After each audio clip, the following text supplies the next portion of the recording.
J'ai eu à parler du coup d'État survenu au Niger le 25 juillet dernier. Je sais, comme je l'ai rappelé tout à l'heure, que les commentaires de ce coup d'État sont à la une partout en Afrique et surtout en Guinée ici. Le dimanche dernier, parlant de ce coup d'État et de l'attitude de la CEDEAO, j'ai eu à dire que l'attitude de la CEDEAO me remplissait d'un sentiment de gêne, d'un sentiment de honte, de profonde honte. J'ai eu une femme qui a servi à Niamey, au PNUD de Niamey. Donc régulièrement, je suis allé à Niamey pour mes congés. Je me suis fait une idée de la pauvreté dans ce pays.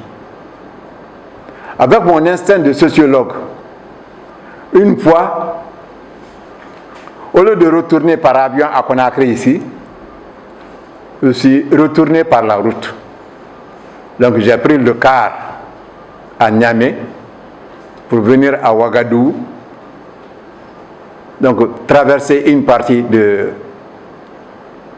Niger, traverser une autre partie du Burkina, venir à Bamako, et à partir de Bamako, c'est rentré à Conakry ici. Donc j'ai une idée de l'état de misère du peuple nigérien.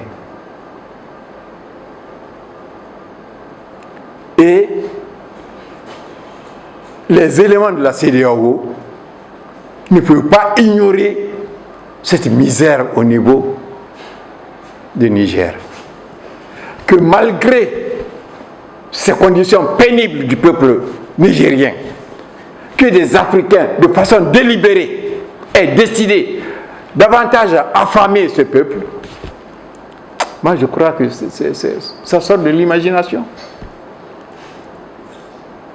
Moi, je n'en veux pas à Macron. Macron est dans la logique de la défense des intérêts de la France. Et un président de la République française, son premier devoir, c'est de défendre les intérêts de la France. Le général de Gaulle a défendu les intérêts de la France. C'est pourquoi il a été un grand colonialiste. Tous ceux qui sont venus après lui étaient obligés d'avoir la même position vis-à-vis des colonies. Il ne faut pas laisser les colonies s'émanciper. Je crois que vous avez lu les accords passés à la veille des indépendances, entre guillemets. Je m'excuse beaucoup. Toi, tu continues à parler là. Ce que je dis ne vous intéresse pas. Non, il y a quelqu'un là qui est en train de parler. Ah, non, moi je ne comprends pas ça. Si ça ne vous intéresse pas, sortez avec votre camarade et allez causer là-bas. Mais laissez les autres parler. Ça, c'est très désagréable, ça. Comme je ne suis plus professeur, c'est pourquoi. Sinon, moi, généralement, ceux qui parlent en même temps que moi, je sais ce que je fais d'eux.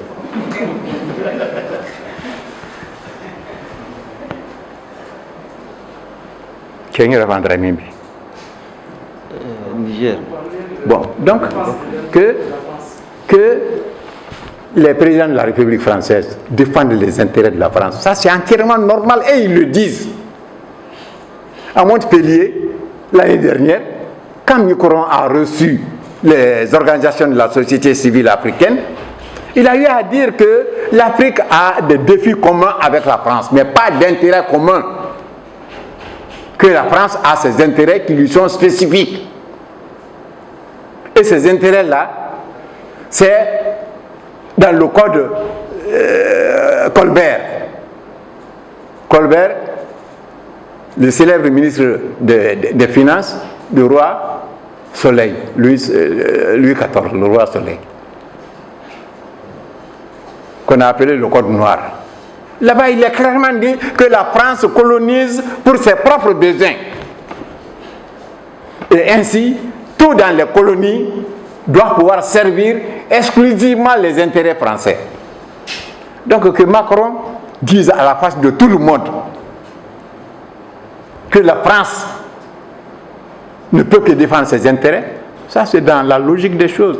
Quand cet intérêt-là repose sur la domination des pays africains, quand cet intérêt repose sur l'exploitation des pays africains, le problème ce n'est pas Macron, le problème ce sont les Africains. Malheureusement, ce sont les Africains qui sont aliénés profondément à la culture française. Qui par ethnocentrisme, qui par haine,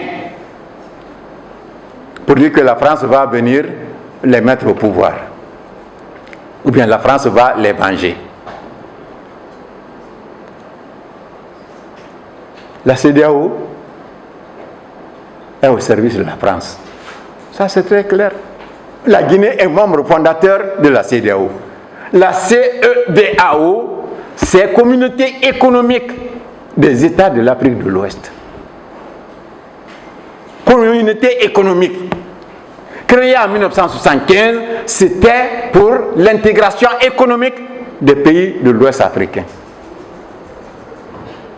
Que la CEDEAO se mêle de politique, moi je veux bien, mais que la CEDEAO prévienne les raisons des coups d'État. Les détournements des cadres au niveau des pays de la CEDEAO, la corruption au niveau des cadres de la CEDEAO, les grands crimes économiques au niveau des cadres de la CEDEAO se commettent à la grande connaissance sous le nez même de la CEDEAO. Mais est-ce que la CEDEAO dit quelque chose de ça? Et c'est ce qui fait le lit des coups d'État. Comme on le dit, plutôt prévenir que guérir. Combien de chefs d'État de la CEDEAO ont pensé procéder à des aménagements de leur constitution pour avoir un troisième mandat? Qu'est-ce que la CEDEAO a dit par rapport à ça? Quand il a été question de troisième mandat en Guinée ici, de transformer la constitution, de manipuler la constitution, qu'est-ce que la CEDEAO a dit? Quand en Côte d'Ivoire, le président de la République de la Côte d'Ivoire s'est présenté pour le troisième mandat, qu'est-ce que la CEDEAO a dit? Si ce n'est pas le vaillant peuple sénégalais pour amener Macky Sall à clarifier sa position par rapport au troisième mandat,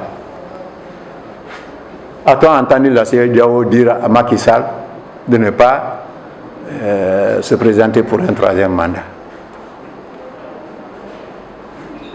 La CEDEAO s'est transformée en instrument du néocolonialisme français.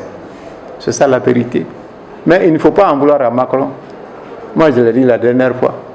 Si Bazoum était un vrai patriote, si Bazoum était un musulman, Bazoum allait demander à la CEDEAO de ne pas affamer son peuple à cause de lui.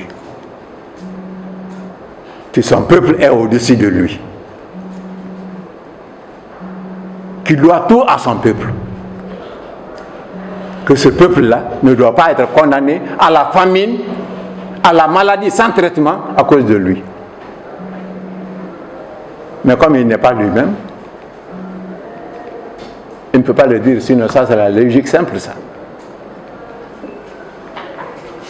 Donc Macron a parfaitement raison de défendre les intérêts de la France.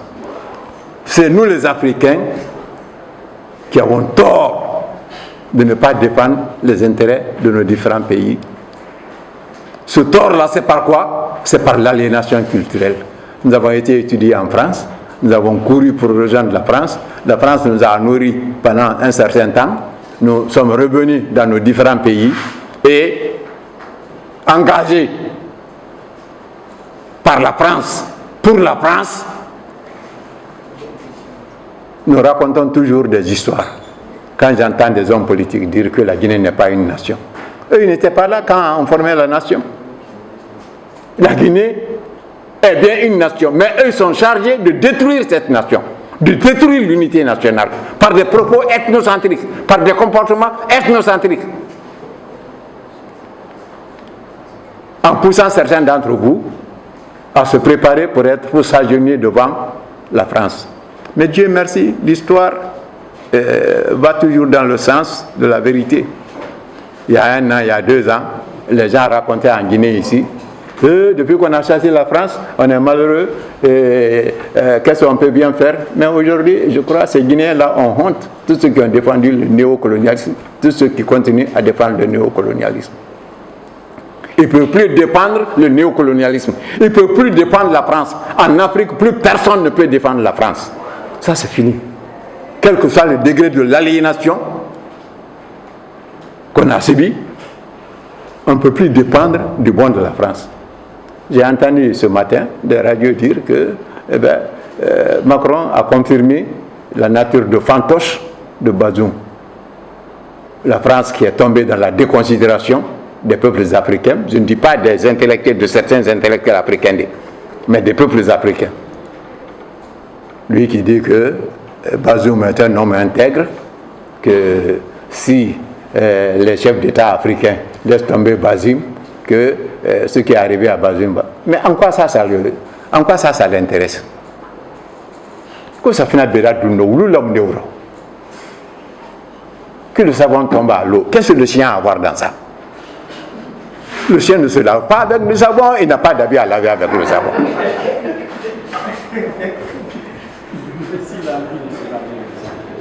Bon, il y a coup d'État, il y a coup d'État au Niger. Je le répète. Dès le lendemain, Macron convoque un conseil de sécurité et de défense. Et ça, c'est la France, c'est ça. Mais d'une certaine manière, c'est la France. Pourquoi? Parce que la France exploite, entre autres choses, au Niger, l'uranium. Vous voyez combien que ces gens-là, l'impérialisme est criminel, le néocolonialisme est criminel, il est cruel. On achète le kilo d'uranium au Niger à 27 000 francs. CFA. On revend ça entre 100 et 150 000 francs CFA. L'uranium est extrait au Niger depuis combien de temps? Le Niger doit importer plutôt son électricité. Quand Maningori a parlé d'augmentation du prix de... Tanja. Non, Amanigori d'abord. Le premier président a parlé de l'augmentation du prix de l'uranium. Houphouët-Boigny, qui était l'homme de main de la France, et par qui la France passait pour maîtriser les anciennes colonies, Houphouët-Boigny a appelé Amanigori pour lui dire abandonne cette histoire d'augmentation du prix de l'uranium. Sinon ça ira mal pour toi. Amanigori s'est entêté, c'est un coup d'État qu'il a balayé.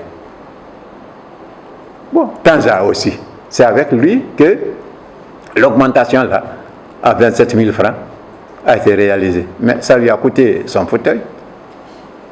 Et puis on parle de démocratie. Président de la République démocratiquement élu. Depuis cette mutation multipartite, quel est le chef d'État qui a été élu en Afrique sans l'accord de la métropole, sans l'accord de la France? Ce sont des histoires.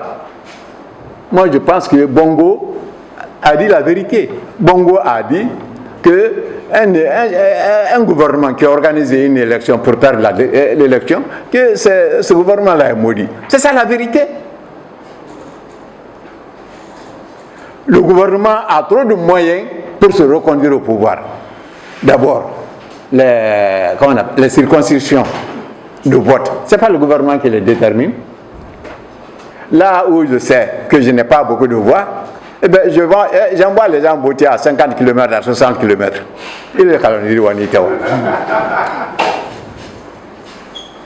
Rien que par ça d'abord, cette tricherie-là. Et c'est le gouvernement qui peut faire ça. Ce n'est pas un parti politique qui peut faire ça. C'est une façon de tricher. Donc, cette démocratie multipartite, en quoi c'est notre démocratie? Mais par aliénation, il y a des Guinéens, il y a des Africains.